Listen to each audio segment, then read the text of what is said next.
Heritage Infraspace India Private Limited presents Red FM warning number 11111. વેક્સિનને લઈને જે હાવ ઊભો થયો છે એના વિશે મારી ડોક્ટર વિતરાગ શાહ સાથે વાત થઈ, જેઓ ફિઝિશિયન અને ચીફ ઇન્ટેન્સિવિસ્ટ છે. મેં એમને પૂછ્યું કે સર આ કેટલું સિરિયસ છે અને કેટલું સિરિયસ નથી. સૌથી પહેલું ઉત્સવભાઈ થ્રોમ્બોસિસ અને થ્રોમ્બોસાઇટોપેનિયા સિન્ડ્રોમ છે. એ વેક્સિન લીધાના 5 થી 30 દિવસમાં યુઝ્યુઅલી થવાનો હોય તો થાય.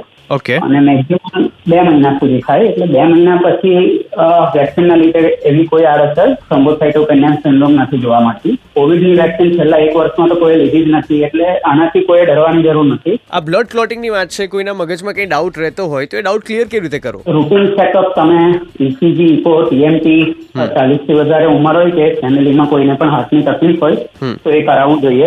કેરોટિડ ડોપલર એટલે તમારી ગળાની નસની સોનોગ્રાફી કરાવવી જોઈએ. રાઈટ. એટલે બ્લોકેજ માટેની જે રૂટીન પ્રિવેન્ટિવ ટેસ્ટ હોય એ બધી કરવી જોઈએ. કોલેસ્ટ્રોલ લેવલ ચેક કરવું જોઈએ. વેક્સિનના લીધે જે થ્રોમ્બોસાઇટોપેનિયા થાય છે એના માટે CBC નો પ્લેટલેટ કાઉન્ટ જોવાના હોય છે, ડી ડાઈમર લેવલ જોવાનું હોય છે, એન્ટીબોડી ટેસ્ટ આવે છે એ કરવાની હોય છે.